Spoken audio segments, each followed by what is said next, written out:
Hello mga paps! Sa video na ito, ipapakita ko sa inyo kung gaano ba kaganda ang Fort Santa Isabel o mas kilala sa tawag na kuta. Alam ko, hindi ito ang unang pagkakataon na makita ninyo ang lugar. Pero para sa akin na first timer, hayaan ninyo akong isalaysay at ipakita kung gaano ba talaga kaganda ang lugar na to. Pag nandito ka sa taas ng kuta, tanaw mo ang karagatan na para bang hindi mo maiisip ang problema ng mundo.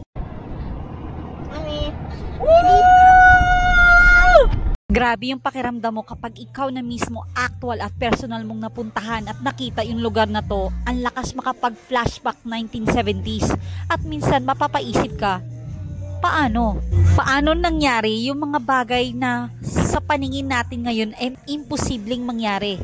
Pero trivia mga kapaps, alam mo ba ang bayan ng Taytay ang unang ginawang kapital ng lalawigan ng Palawan sa panahon ng pananakop ng mga Kastila sa bansa? At ang pangalang Taytay ay mula sa talaytayan o tulay na kahoy o kawayan na ginagamit ng mga katutubo na daan patungo sa kabilang ibayo.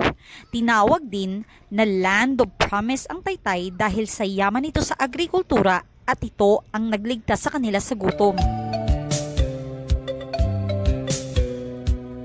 Kilala sa buong lalawigan ng Palawan, taglay mong sigla at kahalagahan ang 31 mong mga kanayunan, isang adhikain tungo sa kaunlaran. Estrella del Norte, bayan kong Taytay, likas mong kayamanan ay daluyan ng buhay.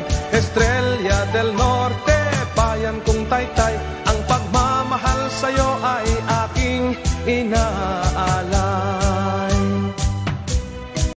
Ito ang makasaysayang simbahan ng Santa Isabel sa Taytay, Palawan na matatagpuan sa loob ng Fort Santa Isabel.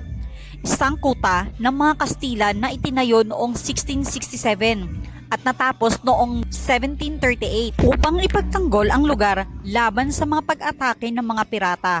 Mas kilala ito bilang kuta. Ipinangalan ito kay Reina Isabel II ng Espanya.